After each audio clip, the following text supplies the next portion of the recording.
Welcome to another edition of Oshkosh Area Politics. My name is Ben Schneider, and I am once again joined by my co-host, Paul Esslinger, former mayor of Oshkosh. And today we are delighted to have Michelle Litjens, state representative for the 56th Assembly District, on the show today to discuss state issues. Michelle, thanks for being here today. Thank you guys for having me. This is great. Well, I actually, as many people know, you are not seeking re-election, so I guess I'd like to ask you, are you sad you're leaving? Oh my goodness. This is hard. This is hard not running again for this seat. Having been involved in everything that happened last year and then now removing myself from that room, that's challenging. But at the same time, I only have 3 years left with Jack at home and Abby 5 years, and I just don't want to miss those times anymore. There were so many days when I had to choose a town board meeting, or there was a chamber meet your elected officials event the night that Jack was registering for classes for the next school year. So it's hard. Parents often choose or have jobs where they can't be home all the time, but when you're elected and you have to choose your constituents, an event that you don't have to go to but you would like to go to, versus your kids, I think that makes it an extra challenge. Yeah, well, as you know, Paul's running for the 54th, so maybe we should change the subject because I don't want you to talk him out of running. My district, though, is a little bit different than Oshkosh. Oshkosh is quite confined. You have one city. You know, I have 12 towns and 2 different counties and part of another city, so it was a little bit larger to cover. Michelle, I want to ask you a couple questions about the time that you served. You served, arguably, historically speaking, in some of the toughest times, financially, politically, you know, the things that went on while you were in session. Obviously, you're not going to miss that.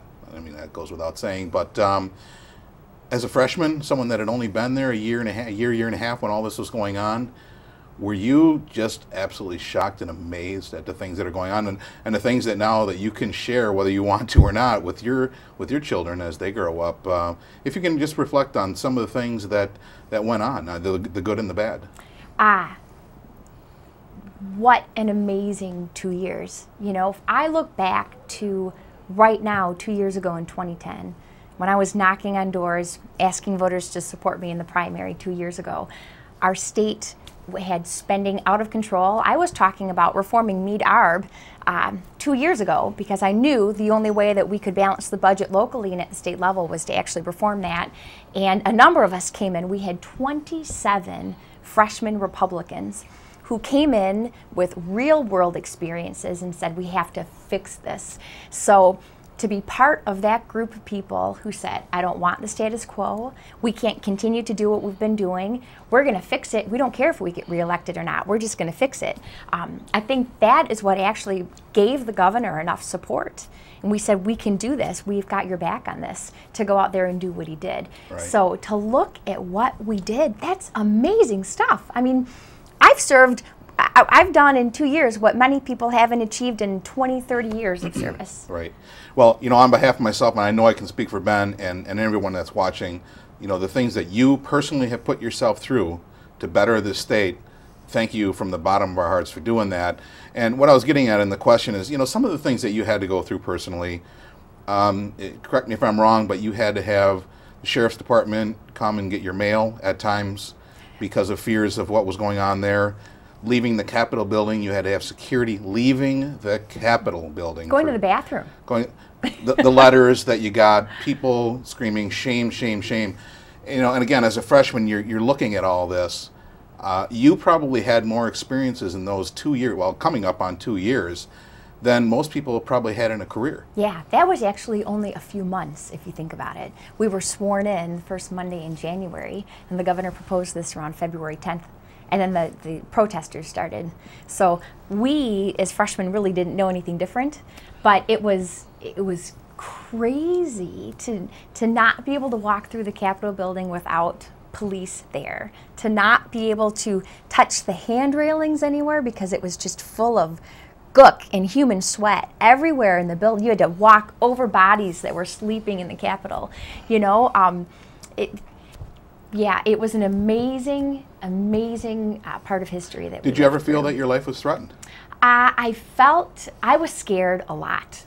And most of the members of my caucus are men, and we have a retired police officer, and Gary Buys is all this, and he's like, oh, just walk through them. But actually he was great. He changed seats with me after an incident just to make sure that I was kind of surrounded by Republicans instead of sitting behind the Democrats.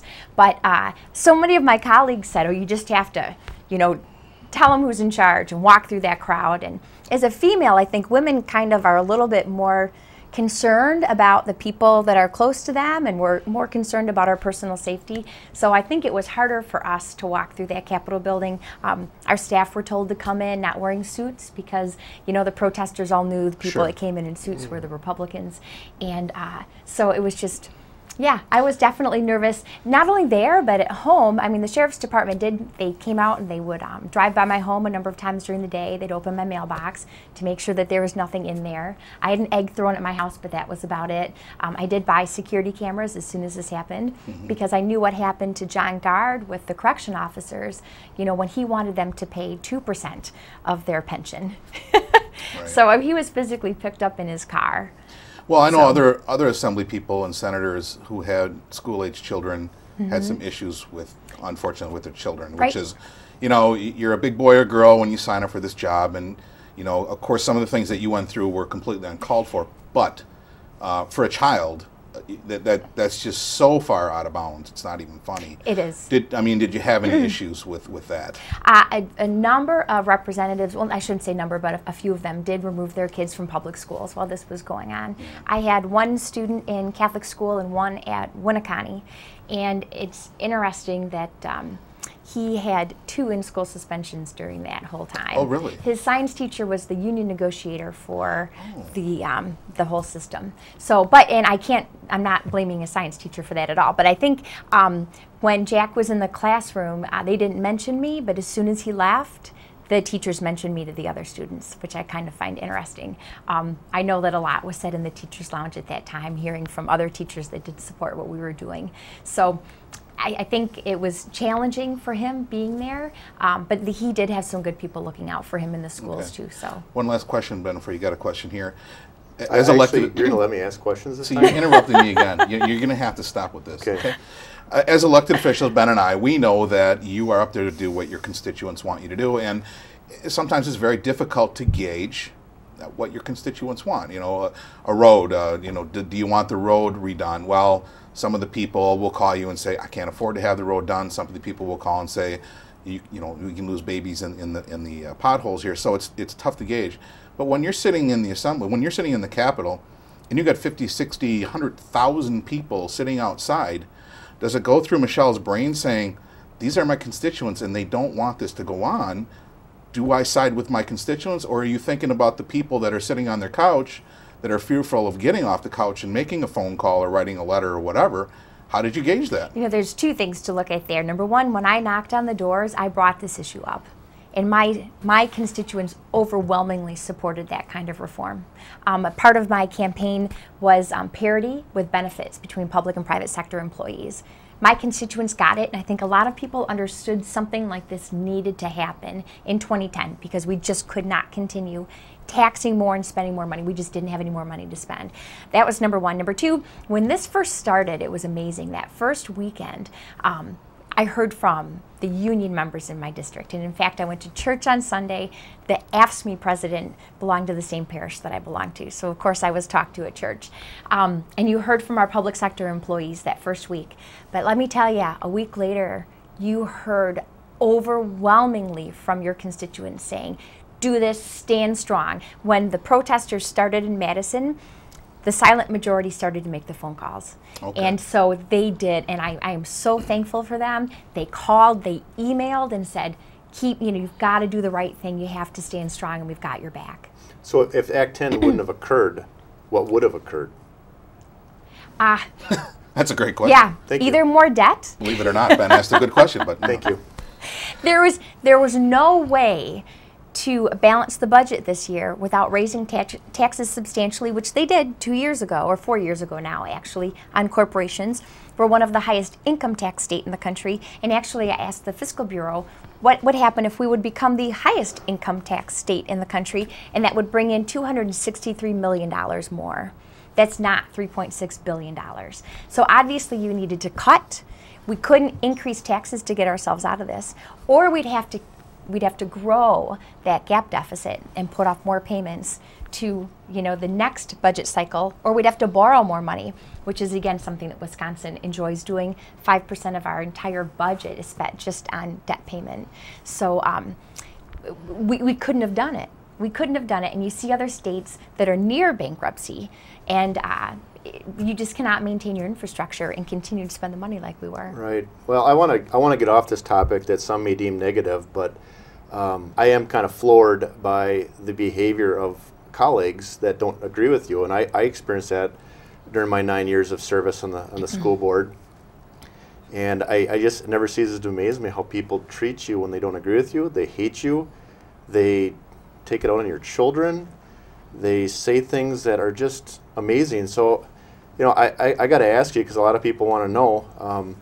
Representative Gordon Hintz in the assembly room, you know, after I don't know if it was a procedural vote, he looked over you and, and he yelled in obscenity, "You're effing dead." And all your years of professional experiences, being in the Chamber of Commerce, being in other boards of directors, have you ever been treated so poorly? No, I don't think that was the worst of it, quite honestly. And Gordon never should have said that. He just should not have said that, obviously. But I almost think that he meant that in a collective sense, that the Republicans are dead more than just me personally. But the way that the Democrats behaved on the floor was just unacceptable for just respecting the chambers. It was an embarrassment. You know, they were down there with orange t-shirts on, screaming shame, shame, shame over and over and over again. I was to say the prayer. You say a prayer before every session, every day when you start. So I was asked to say the prayer one day. The Democrats booed me while I was saying the prayer the entire time because they wanted Jesse Jackson to say the prayer. Oh, for God's sake. You've really got to be kidding me that that's acceptable behavior when someone gets up to say the prayer. I'd started it, and they continued to boo and yell and scream because they wanted Jesse Jackson to say the prayer. When is that acceptable? We would walk out of the chambers more than one time after we took votes, and Democrat representatives had lined the hallway and pointed at us and screamed shame at us as we walked out with police escorts. And now Republicans are expected to work with Democrats again, to be colleagues, Absolutely. to work on legislation, get together. Let's be clear. Yeah. Aside from Gordon Hintz yelling, "You're effing dead," did he participate in that bad behavior Oh, too? of course he did. Yeah, they all did. Actually, So- I think there were maybe one or two Democrats that didn't, So- and a few of them aren't even running for re-election this So year. if we can migrate into perhaps a little more positive areas, how do you as, what advice do you have for future legislatures, Assembly candidate Paul Esslinger, how do you try to work together with people that, I guess when things don't go their way, they become unglued? What advice do you have for people that want to work with individuals that perhaps are not even stable? Well, I think time is going to make this easier. I think as new people come in that weren't yelled at by their colleagues, you know, I think that some of that respect is going to come back and that decorum is going to come back. Some of that is not going to be allowed on the floor ever again, so I think you're not going to see that no matter what happens in the future. But I was told that I needed to ask forgiveness for them or from them. By and whom? I thought, oh, actually by a supporter of mine. She said, you need to forgive them for your behavior and you need to ask them to forgive you for yours. And I thought, ooh. What was your behavior? I don't know. But I thought, well, maybe we all need to get together and just say, we're sorry for bringing For this up. solving a problem that I know. Well- But at the same time, but maybe if we all said maybe we should have done this a little bit different, that maybe we could all, you know, bring ourselves back down a little bit and maybe can start Why getting weren't along. people charged with disorderly conduct? Given, I mean, if I went up to Joe Smith on the street and he was wearing a Viking jersey, and I don't like the Vikings, and I said, "You're effing dead," I could be charged with disorderly conduct. Why can a colleague say that to you, and there's no recourse? It's my understanding that that the outside law doesn't pertain to what happens on the floor of the state assembly or in our chambers. It's all dictated by our rules. So they can punch you in the face and... You know, I don't know, but that's what I was told. So I assume as an assembly person, Esslinger, if you're successful in your election, you perhaps would try to make the same rules apply towards elected officials that apply towards lay people? Well, yeah, I think one of the things that I hear from people when I was in elected office is they're sick and tired of politicians being above the law and not having to abide by the same rules. And I agree with them. I don't think politicians, elected officials, should be above the law, and we should all behave in a manner. But, you know, Michelle, getting back to this, liberals and Democrats are the champions of one of the words that we used here. Civility? Civility. Yeah, we all need to get along. We all need to understand. We all need to hold hands, and we all need to listen to each other, and that's all great, and I agree with that. Yet the people that are preaching the civility, school board brought up a civility resolution, the city council brings up a civility resolution as they slap the face of Governor Walker when he tries to solve problems, as they're shouting you down and the other Republicans who voted in favor of it. Hypocrisy in the highest degree? Most certainly. I think they want civility as long as you agree with them. And that's what it is. It's not civility, is you do what I tell you and we will all get along. The civility really has nothing to do with it. Yeah, I think you're totally correct.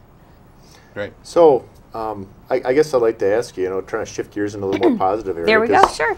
Talking about people that you're a negative guy, Ben, and I know are you acting like like going hooligans and yelling shame and threatening your life.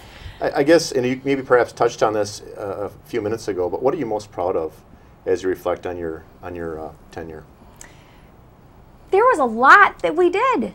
I mean, first of all, Act 10, I am proud of that vote. I am proud of voting for concealed carry. I'm proud to carry my concealed carry license in my purse. I'm proud for requiring a photo ID to vote in Wisconsin. I'm proud for bringing honest conversation to the table. There's so much that we actually did this year. I'm proud of some legislation that I was able to get passed with a technical or vocational high school diploma. I think we need serious reform in education.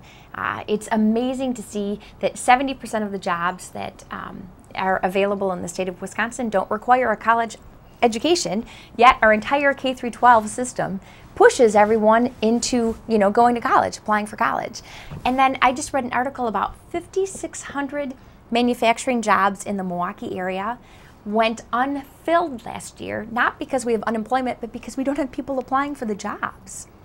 That's sad, and we need to just change that mentality of not only the students, but the parents, and show people what kind of income you're going to have with an English major and, working as a bank teller somewhere versus if you go to the technical college for an electrical degree or something like that. So, but that, getting that done, and that actually was a Democrat, Representative Radcliffe had that idea, but it was an idea that I also shared, so we kind of collaboratively worked on that. But so there are times when Democrats and Republicans work together on things that might not be as controversial, even though his own party did not support that bill, because they're supported by WEAC and other entities. But so there's that. There's anyway, there are a lot of things that we did work on this year that are pretty exciting stuff. And I think we were able to make the reforms so that we can come back next time and do so much with education that before Act 10 you just couldn't do. You couldn't give a teacher a raise because they're a great teacher. You couldn't bring innovation into the classroom. Actually, what they did in Fond du Lac, they hired a professional scheduler to come in and tell them, when teachers could collaborate, reconfigure their entire schedule just to make the whole school day more efficient, and they're saving money in the process. So it's just kind of amazing to see what we're able to do because we were able to pass Act 10. Well, just quickly, as a result of Act 10, and I was a sitting member of the school board, even before Scott Walker was elected, so November of 2010, a few months before November of 2010, we were talking about our next fiscal year, and the outlook was a $1.5 million deficit. And in the past, with the deficit, the school district raises taxes, raises fees, and cuts kids' programs. So pre-Scott Walker, Jim Doyle tenure, $1.5 million deficit. After Scott Walker took office, after Act 10 evolved, the deficit turned into a a $500,000 surplus, like overnight. And actually, the surplus looks like it'll be about over $1 million. And I say looks like because the school board rushed through a union contract, delayed in making an insurance change, which saved $1.5 million just by changing the carriers. So for the first time in over 6 years as a school board member, I want to thank you, because for the first time in 6 years, a deficit was not solved with cuts to kids programs. And that's what floors me. All these advocates for kids that are endorsed by the union, what they do is they rob from Little Peter to give to Mr. Paul. And frankly, it's wrong. And if it wasn't for Act 10 and the courage and the leadership from the legislature, the Senate, the Assembly, the Senate, and the governor, that would have never happened. And we'd have cut more kids programs and raised taxes. And by the way, our taxes went down in the Oshkosh School District 2%. Isn't that amazing? So really, there's two different solutions. You know, we had the 8 years of Jim Doyle, and you know, people can decide if that was effective. And then we had this, and I hope people are more patient and let it unwind. Which, again, this gives us an opportunity to reform government, to make it more lean, just like business has done over the last, past couple years because of the recession. But before Act 10, you couldn't do that, because we had good people like yourself running for school board who had great ideas of how to fundamentally change the education system, and you were completely controlled by the union. Well, Michelle, one of the things that Governor Walker spoke loudly about is he said, we've got to get local control. We got to get local control back. And as a former council member, one half of my brain said yes, yes, yes, and the other half said, I'm looking at the people that are running the local show here, no, no, no. 10% tax increases, people running for that office saying is reasonable. And these are the people running. So is local control a good thing, Michelle? In theory, it's a wonderful thing, isn't it? There was a Neenah school board member who was recently asked, why do you want to tax to the max? And his public answer was, because we can. Because we can. So, and there's just a bigger issue with all of that. Conservatives are busy raising their family, volunteering in their community, and working, right? Most conservatives don't get involved with local government, because we don't run to government to be the be-all, end-all for us. We don't run to government to fix everything for us. We take care of ourselves. And if we can't do it, we talk to our friends and family to see if they can help us out. We don't see the government as the provider for us. So the people that are naturally drawn to a lot of those positions are people who see the government as the answer. The provider. Exactly. And so it's a challenge, because you want to give local control, but the people who tend to make those local decisions are often the people who think more government is the solution. So if you want to protect the taxpayer, I think you have to have a balance there, which we did at the state level this year. We gave local governments the opportunities to make those changes, to become more efficient and more lean, but we said you can't raise property taxes. So I think we did have to put that property tax cap on them, and I think they made the right decisions because of it. Right, right. Just one other question, completely separate from the Assembly. The Supreme Court ruling lately on the health care. Oh my goodness. My personal opinion is, I think what Chief Justice Roberts did, I think was brilliant. I think it was absolutely brilliant, because President Obama kept on saying this was not a tax, not a tax, and in his ruling he said, this is a tax. So that thing is anchored squarely around his neck right now. And I think also in his ruling, if you read between lines, he basically said, don't expect me to tell you whether legislation is good or bad or not.